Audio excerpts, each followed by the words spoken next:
Bonjour à tous et à toutes et bienvenue sur Duchess Bellorum, une chaîne dédiée à la Seconde Guerre mondiale.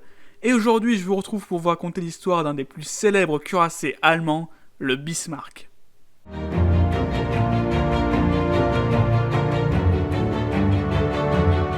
La construction du Bismarck fut assurée par le chantier naval de Blom und Voss à Hambourg. Sa quille est posée le 1er juillet 1936. Il est lancé le 14 février 1939 en présence d'Adolf Hitler en personne, où il fut baptisé Bismarck, en référence à l'ancien chancelier Otto von Bismarck. Le navire est totalement achevé pendant l'été 1940 et rentre au service actif le 24 août 1940. Le Bismarck avait une longueur de 251 mètres de long et un mètre beau, en gros la largeur à l'endroit le plus large du navire, de 36 mètres, et son tirant d'eau, en gros la partie immergée du bateau, atteignait les 9 mètres.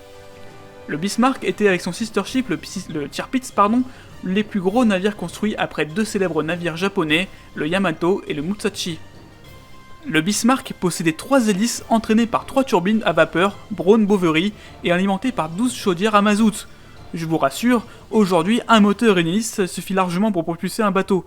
Sa vitesse maximale par contre atteignait les 29 nœuds, soit 53,7 km/h précisément. Au niveau de l'armement, il avait Anton et Bruno à l'avant et César et Dora à l'arrière. Vous ne croyez pas? Ce sont les noms des 4 tourelles doubles de 380 mm. Ces tourelles tiraient un obus de 800 kg à plus de 36 km au rythme de 3 obus par minute et par canon. Je vous laisse faire donc le calcul. Et au niveau secondaire, le Bismarck possédait 12 canons de 150 mm, ainsi que 16 Flak 38, 16 canons antiaériens de 37 mm et 12 canons antiaériens de 20 mm.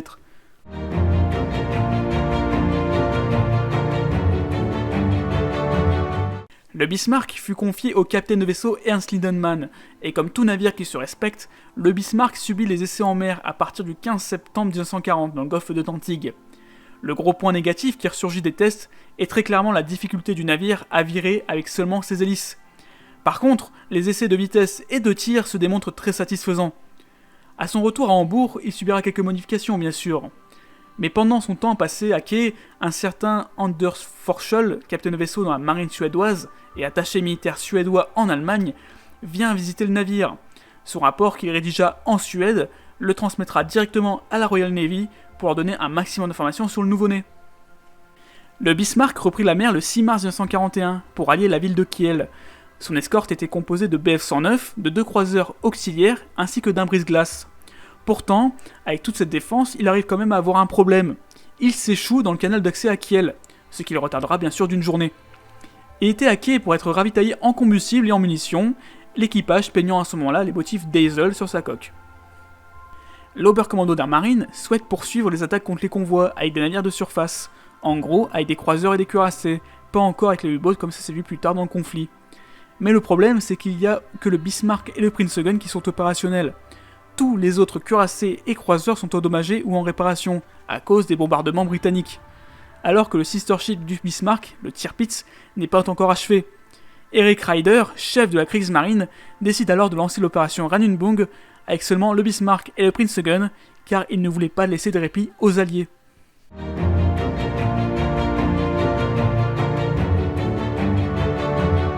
Le 16 mai, Gunther Lütjens, commandant l'escadre rassemblant le Bismarck et le Prinzregent, informa le Führer, après sa visite à bord, que les 2 navires étaient enfin prêts à prendre la mer. Le 19 mai, il obtient l'autorisation de partir avec les 2 navires. De nombreux pétroliers sont alors déployés dans l'Atlantique pour des opérations de ravitaillement à la mer avec le Bismarck et le Prinzregent. Des sous-marins sont également déployés pour repérer les convois alliés. Lors de son départ, le Bismarck ne comptait pas loin de 2221 hommes à son bord, dont 80 hommes spécialisés dans l'abordage pour manœuvrer un navire capturé. Il apparaît le 19 mai à 2h du matin, en direction des détroits danois. Il est rejoint à 11h25 par le Prinzregent, et ils seront protégés par 2 destroyers, par des dragueurs de mines et des avions de la Luftwaffe. Le 20 mai, un certain nombre d'appareils suédois repèrent les navires allemands. Plus tard, les Allemands vont d'ailleurs croiser un croiseur suédois, le HMS Gotland. Ce croiseur, qui fait demi-tour, les prend en filature. Il transmet à l'état-major suédois le nombre de navires, ainsi que le plus important, le cap de l'escadre. Des casseurs de code vont d'ailleurs confirmer qu'un raid dans l'Atlantique était imminent. L'amirauté britannique sont très vite informés et envoient 2 Spitfire en reconnaissance pour repérer les navires allemands. Le 21 mai au matin, les Allemands repèrent des appareils non identifiés, sans doute les Spitfire envoyés en reconnaissance. Le même jour, la flottille arrive et mouillera à Bergen, en Norvège. Pour assurer la protection de la flottille, des Bf-109 effectuent des vols pour empêcher toute attaque aérienne, mais cela n'empêchera pas un pilote anglais de prendre en photo les navires à une altitude de 8000 mètres. L'amiral John Tovey, ayant reçu la position de la flottille, ordonna aux croiseurs de bataille HMS Hood et au HMS Prince of Wales, ainsi qu'à 6 autres destroyers, de prendre la direction du détroit de Danemark. Le 21 mai, à 19h30, le Bismarck et le Prinsengun appareillent. Lutyens souhaite passer rapidement le détroit du Danemark et ordonne au navire d'accroître la vitesse à 27 nœuds, soit 50 km/h. Après être entrés dans un épais brouillard, ils rencontrent des blocs de glace où ils sont obligés de manœuvrer pour éviter d'entrer en collision avec eux. Le soir, vers 19h22, le Bismarck détecte le HMS Suffolk à environ 12 km de leur position. Le Prinsengun reçut l'autorisation d'engager le navire britannique, mais en raison du brouillard, ceci était quasiment impossible. Le Suffolk s'éloigne très rapidement des deux navires allemands, mais à 20h30, le Bismarck ouvre le feu sur un autre navire britannique, le HMS Norfolk, navire jumeau du Suffolk. Les obus sont tombés très près du navire britannique, et ils décident de fuir. Mais l'onde de choc des salves du Bismarck mit hors service son propre radar. Le Prinsengun se mit alors en tête de file. Le brouillard se lève enfin le 24 mai au matin, mais à 5h07, le Prinsengun détecte deux navires inconnus qui s'approchent de la flottille. Il s'agit de deux navires britanniques, le HMS Hood et le HMS Prince of Wales.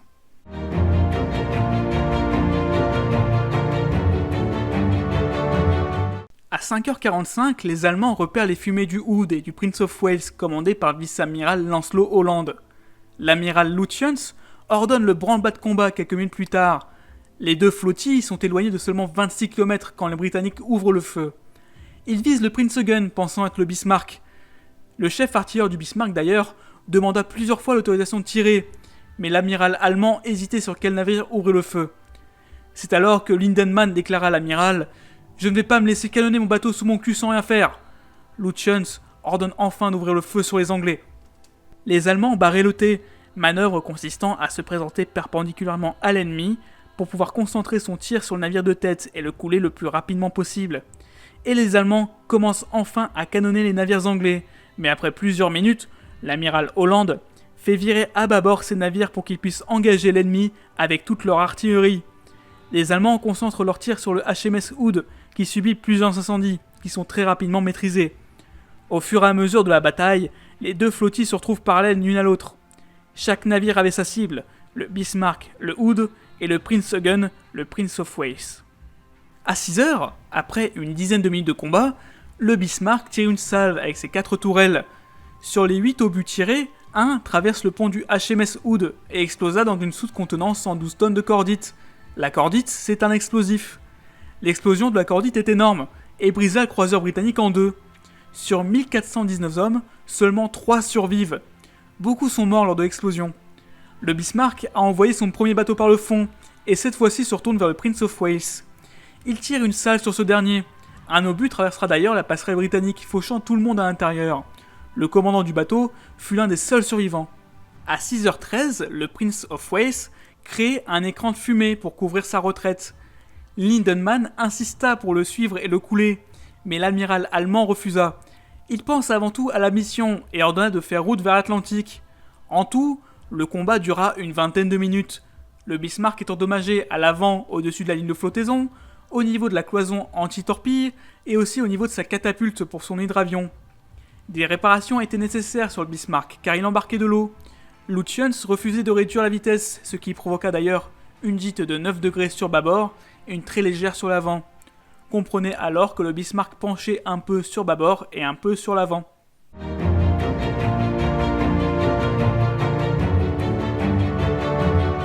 Le 24 mai, l'amiral Lutyens rédige un rapport à l'Oberkommando der Marine. Il explique « Croiseur de bataille, probablement Hood, coulé. Un autre cuirassé, King George V, au Rhino, avarié, viré de bord. 2 croiseurs lourds tiennent le contact. » Il explique aussi les dégâts qu'a subi le Bismarck et son intention de le laisser rejoindre Saint-Nazaire pour être réparé. Le Bismarck a une fuite de mazout. Le Prinsengun manœuvra pour passer derrière lui et évaluer l'ampleur des dégâts. Plus tard, C'est un avion britannique qui informa la Royal Navy de la présence d'une nappe de mazout provenant des navires allemands. Après le naufrage du Hood, la Royal Navy ordonna à tous les cuirassés présents dans la zone d'intercepter la flottille allemande, la plus importante flotte se trouvant à plus de 600 km des Allemands. Mais au total, c'est 6 cuirassés et croiseurs de bataille, 2 porte-avions, 13 croiseurs et 21 destroyers commandés par le contre-amiral Wake Walker qui sont lancés dans la traque du Bismarck. L'amirauté ordonna également à des navires légers de surveiller le détroit du Danemark au cas où les Allemands rebroussent chemin. Le HMS Prince of Wales, après avoir été réparé, prend en filature avec le HMS Suffolk vu plus tôt la flottille allemande, lorsque le Bismarck manœuvre pour faire face aux Anglais. Un échange de tirs a lieu. Le Prince of Wales tire 12 salves sur le Bismarck. Aucune touche le navire. L'échange de tirs permet alors au Prince Gun de fuir et continuer la mission de son côté. Le Bismarck continua sa route vers la France à une vitesse de 27 nœuds, soit à peu près 50 km/h. Il était rapide, les Anglais décident alors de le ralentir. Le 25 mai, un porte-avions, le HMS Victorious, accompagné de 4 croiseurs, fait décoller 6 chasseurs Fulmar et 9 torpilleurs Swordfish. Les pilotes sont inexpérimentés et ont failli attaquer un navire britannique, ce qui permet d'ailleurs au Bismarck de se préparer. Mais il est touché par une torpille au niveau de la ceinture blindée. Un marin est mort et 5 sont blessés. L'explosion endommagea des équipements électriques. Les manœuvres pour éviter les torpilles embarquent de l'eau et obligent les marins à abandonner la salle des machines numéro 2. Et cela accroît la gîte sur bâbord et oblige la réduction de vitesse à 16 nœuds, donc à peu près 30 km/h. Les Britanniques ont réussi leur coup et continuent de poursuivre le Bismarck dans l'Atlantique. L'amiral Lutyens tente une manœuvre pour semer ses poursuivants, et il réussit. Après une demi-heure, les Anglais s'aperçoivent qu'ils ont perdu la trace du Bismarck. Wake Walker ordonne une dispersion pour le retrouver. Lutyens, de son côté, envoie plusieurs messages radio au quartier général de la Kriegsmarine à Paris, mais ces derniers furent interceptés par les Britanniques. Plus tard, les casseurs de code anglais décryptent une communication du Bismarck demandant une couverture aérienne depuis Brest. Les flottes britanniques convergent toutes vers la Bretagne. Le 26 mai, le Bismarck est localisé à 1300 km de Brest. La situation était donc désespérée pour les Britanniques. Des navires comme le Victorious, le Prince of Wales ou le Repulse n'ont plus de combustible. Certains sont même maintenant trop éloignés. La seule chance d'intercepter le Bismarck est l'aéronaval du HMS Ark Royal, commandé par James Somerville. Il se trouve à 110 km du Bismarck. Il ordonne à ses Swordfish de décoller immédiatement, mais les aviateurs qui n'étaient pas informés de la présence d'un navire britannique attaquent le Sheffield. Heureusement, les torpilles explosent au contact de l'eau avec un détonateur magnétique défectueux. Après le retour des Swordfish, une nouvelle vague décolle équipée de détonateurs plus fiables, et cette fois-ci, les pilotes ne se trompent pas de cible. Le Sheffield, ayant créé un nuage de fumée pour se couvrir, permit aussi aux aviateurs de surprendre le Bismarck, et il n'a pas le temps de virer de bord. Une torpille touche la ceinture blindée, et une seconde touche la poupe du navire, ce qui bloqua le gouvernail à un angle de 12 degrés. On propose à l'amiral Lutyens de débloquer la barre avec de l'explosif, mais il refusa, car il ne veut pas endommager les hélices.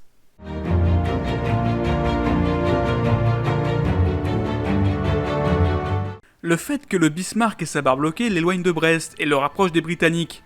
Le 26 mai, à 21h40, l'amiral Lutyens rapporte à son état-major « Navire incontrôlable, nous combattrons jusqu'au dernier obus, longue vie au Führer ».